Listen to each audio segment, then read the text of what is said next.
Hello दोस्तों, सभी को राम राम। आप सभी का पीएस क्लासेज के यूट्यूब चैनल पर हार्दिक स्वागत है। तो आज आपके सामने बहुत ही शानदार वीडियो लेके आया हूँ। तो आपके सामने नजर भी आ रहा है थंबनेल पर कि रेलवे में ज्वाइनिंग के समय जरूरी दस्तावेज या डॉक्यूमेंट कौन कौन से होते हैं।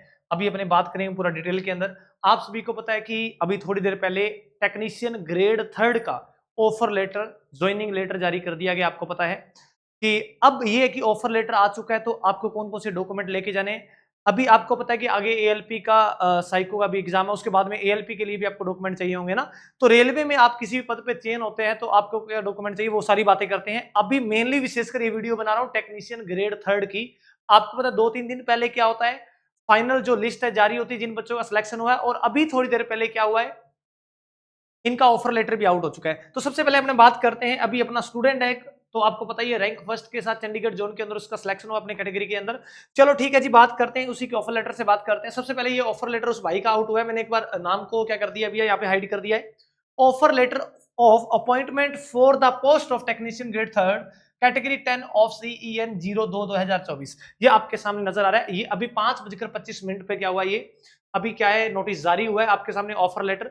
सबसे पहले ऑफर लेटर में बात करेंगे बेटा, सबसे पहले आपको चाहिए, इसके अंदर आपको रेडी करने पड़ेंगे नंबर 1 बात, एजुकेशनल सर्टिफिकेट इन ओरिजिनल। कहने का मतलब आपके पास में जितने भी एजुकेशनल आपके पास सर्टिफिकेट है, 10वीं है, 12वीं है, डिप्लोमा है, ITI, जो भी XYZ आपके पास ओरिजिनल जो भी डॉक्यूमेंट आपके एजुकेशन के वो रेडी कर लें। ओरिजिनल डॉक्यूमेंट, पहली बात इन्होंने ये लिखी ऑफर लेटर के अंदर। दूसरी बात लिखा है इन्होंने technical educational certificate in original. कहने का मतलब क्या हुआ, आपने ITI किया है, आपने डिप्लोमा किया है, तो आपके पास में उसके ओरिजिनल डॉक्यूमेंट आपके पास होने चाहिए। दूसरे काम तो आपको ये रेडी करना पड़ेगा बेटा।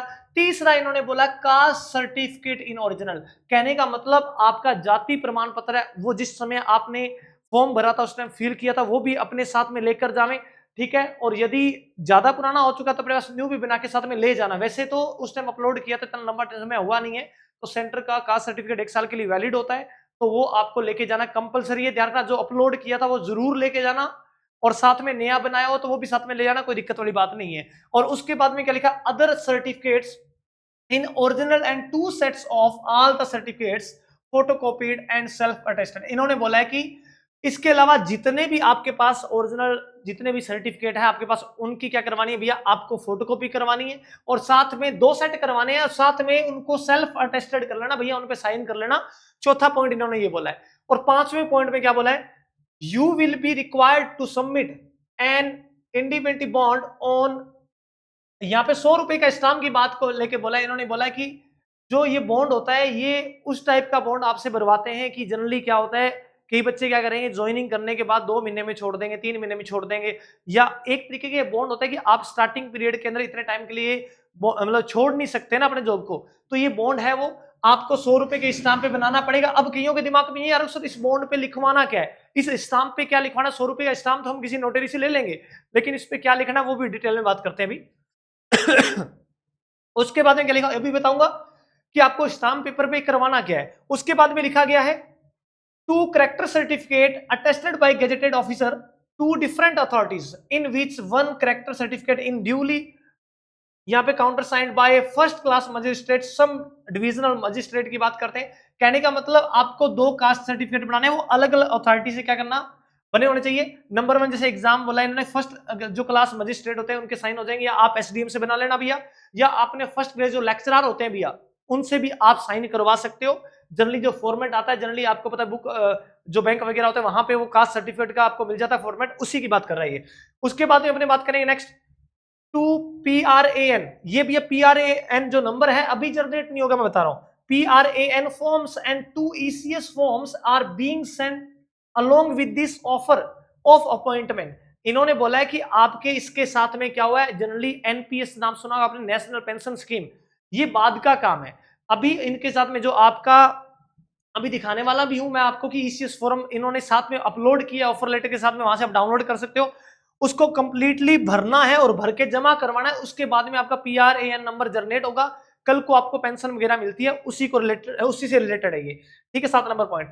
8 नंबर पॉइंट बेटा लिखा गया, an affidavit from your own district to the effect that you have never been arrested और कन्विक्टेड। अपने इन्होंने क्या बोला है कि आपको नजदीकी अपना जो पुलिस थाना है, जिला पुलिस थाना है, उससे आपको पुलिस वेरिफिकेशन भी कराना पड़ेगा। आपको कैदी भी करानी हो, आपने कोई क्राइम ना किया, वो भी आपके पास में होना चाहिए। आप नजदीकी या जिला आपका जो पुलिस थाना है वहां से अपना वेरिफिकेशन करवा लेना। ये बात इन्होंने बोली। 8 नंबर, 9 नंबर लिखा है इन्होंने यहाँ पे, 8 नंबर, 9 नंबर लिखा है इन्होंने, 8 पासपोर्ट साइज आपको फोटोग्राफ लेके जाने विदाउट, यहां अपने बात करेंगे इसके ऊपर कोई भी साइन वगैरह मत करना भैया। उसके बाद में इन्होंने बोला 10 number, original attention from duly filled two set in original 1 copy is attached. इन्होंने बोला जो अटेंशन आप ओरिजिनल फॉर्म की है उसके 2 सेट ओरिजिनल रेडी करने और 1 कॉपी अटैच करनी है, एक कॉपी अटैच करनी है एंड 1 में बी फोटोकॉपीड। कहने का मतलब कुल मिला के आप 4 फोटोकॉपी साथ में लेके चले जाना भाई, कोई दिक्कत वाली सेट बना लेना। उसके बाद में क्या लिखा गया, ये सारी बातें उन्होंने लिखी गई है। You are directed to report in this office, DRM office, state entry road, new Delhi on 13/12/2023। इन्होंने बोला 13 दिसंबर 2023 for on boarding process and document verification. आपका क्या होगा, ऑनलाइन माध्यम से आपके डॉक्यूमेंट का वेरिफिकेशन कर लिया जाएगा, उसके आधार पर ऑन बोर्डिंग प्रोसेस किया जाएगा, चयन किया जाएगा। Your offers of appointment is also sent by speed post. इनका मतलब क्या है कि ये ऑफर है, आपको स्पीड पोस्ट के द्वारा आपको सेंड कर दिया जाएगा। If you don't get that letter, इन्होंने बोला यदि आपको ये लेटर नहीं मिलता, then also you will have to report in this office and bring call the documents as mentioned above with you also in PDF format. ये इन्होंने बात बोली है कि यदि आपको ये नहीं मिलता तो आप क्या कर सकते हो, ऑफिस के अंदर आप रिपोर्ट कर सकते हो और साथ में अपने जो जितने डॉक्यूमेंट वगैरह हैं वो ब्रिंग करके साथ में लेके जा सकते हो, कोई दिक्कत वाली बात नहीं, पीडीएफ फॉर्मेट के अंदर। ये बात बोली, ये आपके सामने पहले तो मैंने कितने पॉइंट बता दिए भैया, 8 के 8 पॉइंट। किसी को डाउट हो ना बेटा तो कमेंट बॉक्स के अंदर आप क्या करना, मेरे को मैसेज डाल देना, या आपको मैं मेरा कोचिंग का नंबर दे दूंगा तो उस कोचिंग पे नंबर पर फोन करके मेरे से पूछ सकते हो कोई डॉक्यूमेंट में दिक्कत हो। सबसे पहले अपने बात करते हैं, दिक्कत यहां आ रही है सर। सबसे पहले सर ये 100 रुपए का जो बॉन्ड तैयार करना है, स्टाम्प पे 100 रुपए का स्टाम्प पे, सर इसका इलाज बताओ पहले। इसका इलाज सबसे पहला क्या है वो देखो। सबसे पहले अपने बात करेंगे बॉन्ड की, बात करते हैं। इस पे लिखना क्या है, यहाँ पे ये देखो आपका उसके अंदर एक पीडीएफ आई होगी एग्रीमेंट की बेटा, ये उस पर टाइप करानी है। आपको पता जनरली आप किसी भी अपने स्टाम्प वगैरह लिखाते हैं, किरायनामा लिखाते हैं या कोई XYZ आप कोई प्रॉपर्टी के स्टाम्प पे स्टाम्प लिखवाते हो तो आगे वाले पे कुछ हिस्सा आता है, बाकी पीछे जो पेजेस होते हैं फोटो पे वहां आता है। तो ये एग्रीमेंट पूरा का पूरा उस पर लिखा जाएगा भैया, सारा का सारा 100 रुपए के स्टाम्प के साथ में। ये एग्रीमेंट है भैया, सारा का सारा आपके सामने आर्टिकल ऑफ एग्रीमेंट सारा कुछ है, ये पूरा का पूरा भरना है। नॉर्थर्न रेलवे वगैरह ये आपके सामने उसमें दिया होगा, ये पूरा का पूरा। ये XYZ वो देखो पीरियड अप्रेंटिसशिप, ये सारा का सारा इसके अंदर दे रखा है बेटा, सारा का सारा। कहने का मतलब ये आपसे बॉन्ड भरवा रहे हैं, कहने का मतलब कल को आप बीच में भागो मत, भागोगे तो आप पे भी जो भी जुर्माना वगैरह होगा तो वो नॉर्मली होता ही, आपको पता है, कोई दिक्कत वाली बात नहीं है। ये party of the first part, party of the second part, witness वगैरह, गवाह वगैरह, ये सारे के सारे डिविजनल ऑफिसर रेलवे जो भी XYZ है, ये आपको पूरा का पूरा क्या करना पड़ेगा, एग्रीमेंट है भैया, इसको ढंग से आप पढ़ लेना, ठीक है। नहीं समझ आए तो मेरे को आप मैसेज कॉल कर देना भैया। उसके बाद अपने बात करते हैं नेक्स्ट पॉइंट पे आ जाओ। सर ये बात तो हमें समझ आ गई सर, ये पंगा तो आपने क्रिएट करवा दिया, मतलब सेट हो गया, कोई दिक्कत वाली बात नहीं। 100 रुपए के स्टाम्प पे हमको लिखवाना क्या है। उसके बाद में सर एक दिक्कत और थी सर, एक PRNA नंबर, सर ये हमको दिक्कत कर रहा है, ये क्या जुगाड़ है। मैंने शुरू में बता दिया सर, ये एक पेंशन स्कीम है, उसके बाद ये नंबर वगैरह जनरेट होते हैं। पहले इसका भी एक फॉर्म आया, ईसीएस फॉर्म आया हुआ है भाई, क्या भैया, एक ईसीएस फॉर्म से आपके सामने आया हुआ, कोई दिक्कत वाली बात नहीं है। ये आपके सामने नजर आ रहा है भैया, ये रहा सारा का सारा। ये सारी बातें आपको क्लियरली पता होनी चाहिए। एक मिनट रुको, एक मिनट। यहाँ पे PRNA नंबर के लिए आपको क्या करना पड़ेगा भैया, ये साथ बोला हुआ है 2 PRNA फॉर्म्स, 2 PRNA फॉर्म्स आएंगे और 2 ईसीएस फॉर्म्स आएंगे, being sent along with offer of appointment. इन्होंने बोला सबसे पहले सर PRNA फॉर्म कौन सा होगा, सबसे पहले ये रहा NPS, नेशनल पेंशन स्कीम। अपने बात करते हैं पेंशन सिस्टम की, बात करते हैं। ये आपके सामने ये 2 फोटोकॉपी आपको भर के देनी है भैया उनको, पूरा का पूरा ये 2। ये उसके बाद में अपना जो रेलवे है PRNA नंबर जारी करता है, कल को पेंशन वगैरह की बात करते हैं, ये आपके सामने नजर भी आ रहा होगा भैया। ये सारा का सारा आपका फॉर्म है, वो आप देख लेना भैया, इसके अंदर सब कुछ लिखा हुआ है, इंस्ट्रक्शन भी लिखी हुई है, गाइडलाइन वगैरह ढंग से पढ़ लेना। दिक्कत आएगी तो अपने देख लेंगे भैया, कोई एरर वगैरह मत रहना था, ये थोड़ा सा ध्यान रखना। इन्होंने बोला भी हुआ है, देखो प्लीज, एक मिनट, इन्होंने क्या बोला है, please fill the forms in legal handwriting so as avoid error your application processing. इन्होंने बोला कि हैंड राइटिंग से जब भरो इसके अंदर कोई भी एरर बेटा नहीं रहना चाहिए। इन्होंने बात लिखी हुई है, कोई दिक्कत वाली बात नहीं है। ये सारा का सारा पहले आप पढ़ लेना, ठीक है, टोटली आपके सामने नजर आ रहा है। और एक ध्यान रखना, totally A to Z proof और आइडेंटिटी सब कुछ इन्होंने दिया। आप इनमें से देख लेना बेटा, कोई दिक्कत वाली बात नहीं है। ये सारा का सारा दिया, आप पढ़ लेना, पहले गाइडलाइन पढ़ लेना, फिर उसके बाद इसको देख लेना, पढ़ लेना। ठीक है, ये आपका पीआरएनए नंबर हो गया भैया। पीआरएनए नंबर के बाद में 2 बन जाएंगे यहां से। उसके बाद ईसीएस का बोला हुआ था ना, 7 नंबर ईसीएस। सर ईसीएस क्या होता है वो देखो, ये आपके सामने इलेक्ट्रॉनिक फंड ट्रांसफर है भाई। कहने का मतलब आपको पकड़ लो, सैलरी भी तो चाहिए भाई। एक ध्यान रखना, आपका पैन कार्ड बनवा लेना, एक बढ़िया एसबीआई के अंदर खाता खुलवा लेना भी, एक आपकी चेकबुक रेडी करवा लेना। ये काम आपके अभी से रेडी करवा लेना, ये ना हो बाद में कराते फिर। यदि नहीं है तो आपके पास पैन कार्ड भी भाई होना चाहिए, आपके पास में चेकबुक, आपके पास एटीएम, सब काम अपना रेडी रखो, गाथा करवा लो, कोई दिक्कत वाली बात नहीं है। ठीक है, इलेक्ट्रॉनिक फंड ट्रांसफर इन्होंने बोला कि 2 कॉपी इसकी भेजनी है। इसमें लिखा गया है design, name of bank, address वगैरह, टोटल अकाउंट नंबर वगैरह क्या है, ब्रांच वगैरह क्या, ये सारा के सारे 2 सेट इसके भेजने, फोटोकॉपी करके अपने भेज देंगे, कोई दिक्कत वाली बात नहीं है। उसके बाद बेटा क्या बोला गया, और उसके बाद तो एक चीज और थी इसमें सर, ये नहीं समझ आ रहा कि original attestation from duly field. Sir ये क्या चीज है, आपके अंदर एक फॉर्म आया हुआ है अटेस्टेशन का, तो इसका मतलब ये पूरा का पूरा बेटा फॉर्म भरना आपको, ये दिख रहा है अटेस्टेशन फॉर्म, ये सारा का सारा बेटा उसके अंदर आया हुआ है। तो ये आपको पूरा का पूरा भरना, काफी बड़ा फॉर्म है, इसके अंदर लिखा गया आपका पूरा का पूरा एड्रेस, कहने का मतलब आपका वेरिफिकेशन हो गया।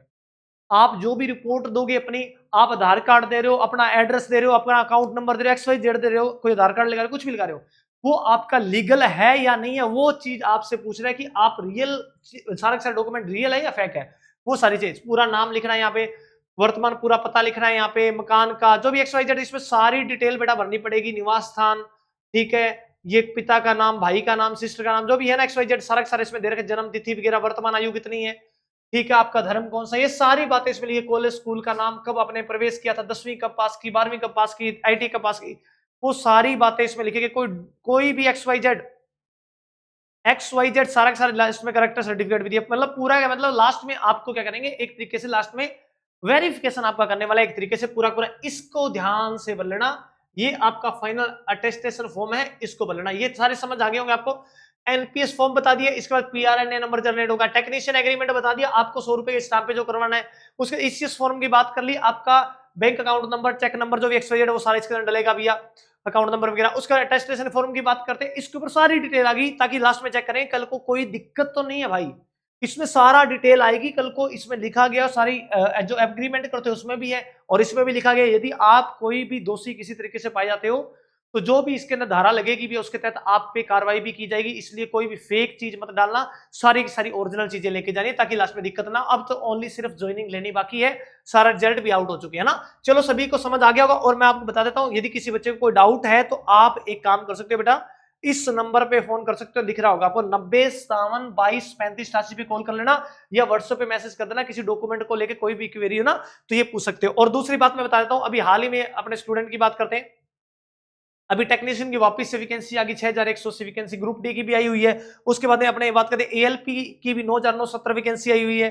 तो आगे भैया फर्दर बहुत सारी वैकेंसी आनी है भैया, चाहे वो आरपीएफ एसआई वगैरह हो, कुछ भी है, रेलवे का कोई भी आप बैच ज्वाइन करना चाहते हो तो बेटा कर सकते हो। और फाउंडेशन बैच स्टार्ट रहा है 2 जुलाई से, ठीक है, आपको बताना चाहिए। और दूसरी बात, हाल ही के अंदर हमारे एक स्टूडेंट है हरप्रीत सिंह, और उनका हाल ही के अंदर भी चंडीगढ़ जोन के अंदर अपनी कैटेगरी के अंदर रैंक फर्स्ट के साथ बेटा इनका चयन हुआ है। ये आपके सामने नंबर 1 रोल नंबर आपको नजर आ रहा है। और ये बात आपको क्लियरली पता है कि रेलवे जब भी कोई रिजल्ट जारी करता तो वो मेरिट के आधार पे रोल नंबर लगाता, ना कि कोई ऑर्डर वाइज लगा रहा होगा ना, सीरियल वाइज वो नहीं करता काम। तो इसका मतलब इन्होंने अपनी कैटेगरी के अंदर, कौन सी कैटेगरी, EMU, इसके अंदर इन्होंने भैया चंडीगढ़ जोन के अंदर भैया फर्स्ट रैंक के साथ बहुत ही शानदार काम किया भैया। चलो ठीक है, इनका तो सिलेक्शन हो गया है और इनका डॉक्यूमेंट वेरिफिकेशन भी हो चुका, सब कुछ उसका भी फाइनल ऑफर लेटर भी आ चुका है। इनके ऑफर लेटर से भैया, अब एक मिनट बात सुनो, अब ये ऑफर लेटर इनका तो आया ही है, इसमें बहुत सारे कैंडिडेट का ऑफर लेटर आया हो, तो इसलिए मैंने सोचा कि वीडियो बना दे, किसी बच्चे को कोई डाउट ना रहे। अगर कोई डाउट रहता है भी आप पूछ सकते हो बेटा ना, ये पता होना चाहिए। अब एक मिनट बेटा, ये पता होना चाहिए आपको, देखो एसएससी के बैच भी 2 जुलाई से शुरू हो रहे हैं, और दिल्ली पुलिस का भी शुरू हो रहा है। रेलवे का बैच 2 जुलाई से स्टार्ट है। कोई क्वेरी हो तो बेटा इस पे कर सकते हो। बहुत बढ़िया, चलो ठीक है, मिलते हैं नेक्स्ट वीडियो में। कोई डाउट हो तो इस नंबर पे कॉल कर लेना। धन्यवाद।